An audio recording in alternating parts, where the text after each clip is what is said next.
Essa é a segunda videoaula de psicopatologia aqui no canal. Seja muito bem-vindo, seja muito bem-vinda. Eu sou Gabi e esse é o nosso gabinete. Nós conversamos na semana passada que para fazer uma avaliação diagnóstica eu preciso considerar vários critérios. Muito especialmente eu preciso considerar o sofrimento e os prejuízos. Quando eu estou falando de construção de um diagnóstico e quando eu estou falando, da nomeação de um quadro clínico, eu considero alterações das funções psíquicas. E aí eu quero falar muito especialmente para você, chamar sua atenção para o fato de que quando você pega um livro como esse aqui do Dalgala Honda, eu gosto bastante desse livro, fazendo essa marca com você aqui de que eu não posso só descrever secamente sinais e sintomas, eu tenho que considerar toda a história do sujeito, eu tenho que considerar toda a realidade do sujeito. E aí, se você pega, então, esse livro aqui, você vai ver que a primeira parte trata-se das alterações das funções psíquicas, alterações das funções psíquicas. Então, nenhuma alteração das funções psíquicas, ela está isolada. É como se fosse um grande bolo, um bolo mesmo, de um bolo de aniversário.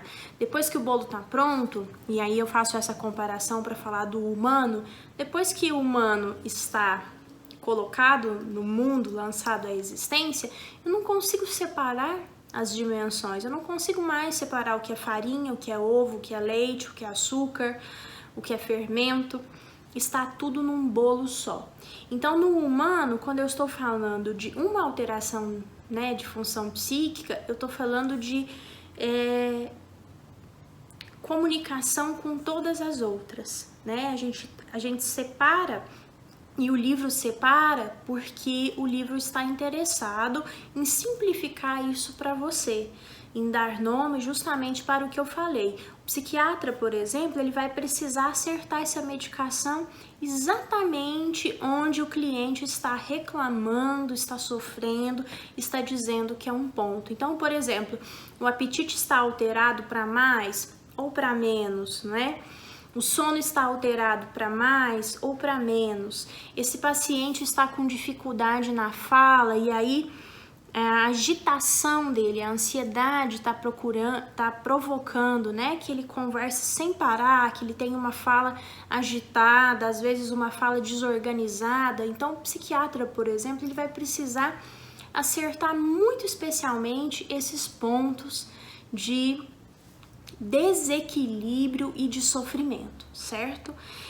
Então, o primeiro acordo aqui, aliás, nem sei se é o primeiro, porque na aula passada a gente já aprendeu bastante coisa, mas uma noção aqui que você precisa anotar aí no seu caderninho do nosso gabinete é que não existe alteração da função psíquica separada, isolada. Tudo se comunica, então eu não separo memória de afetividade, eu não vou separar, vou dizer assim, o humor, isso é uma alteração de humor e, portanto, não interfere na memória. Interfere, interfere no apetite, por exemplo, interfere, em todos os aspectos da vida desse sujeito.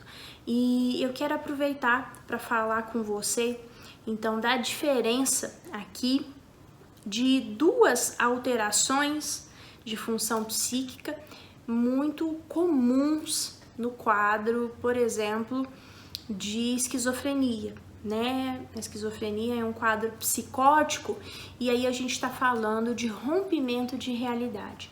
E nós temos duas alterações das funções psíquicas muito marcantes nesse quadro.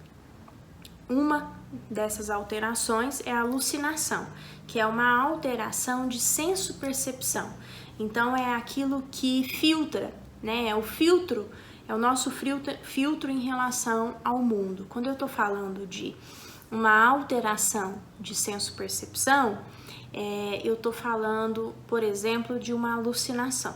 O que é a alucinação? A alucinação é a inserção de um objeto que não existe no campo daquele sujeito.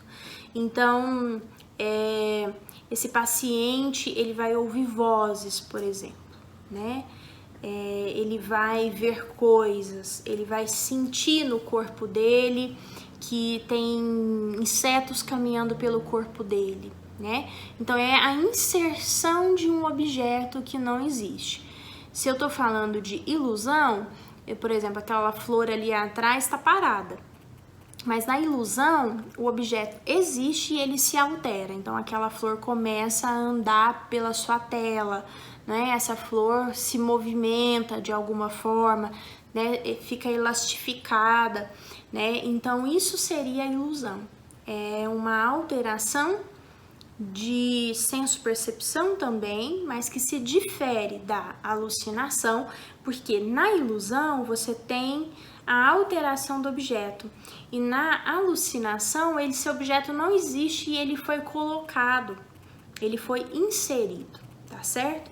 E a outra alteração de função psíquica que eu queria comentar com você, muito presente num quadro psicótico, né, é a questão do delírio. O delírio é uma alteração de juízo de realidade, é uma alteração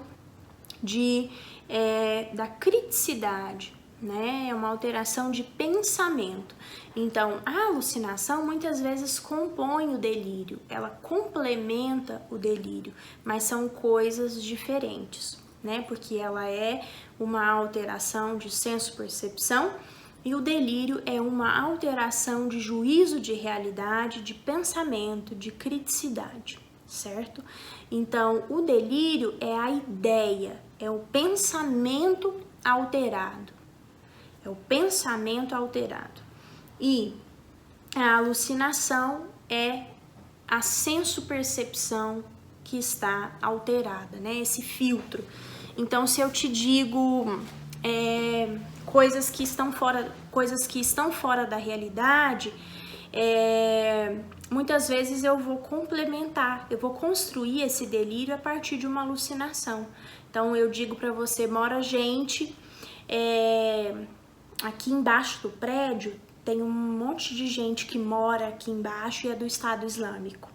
Se eu te digo isso, provavelmente eu vou acompanhar, essa ideia vem acompanhada de uma senso-percepção alterada. E eu vou te dizer assim, toda noite eu escuto eles conversando. Toda noite eles conversam, né? Então, isso seria a alucinação, ok?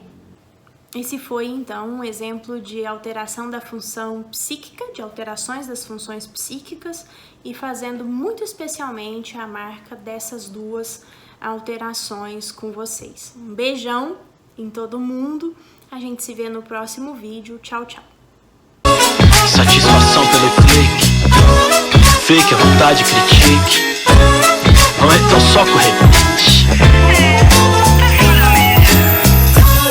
Tamo aguardando o convite.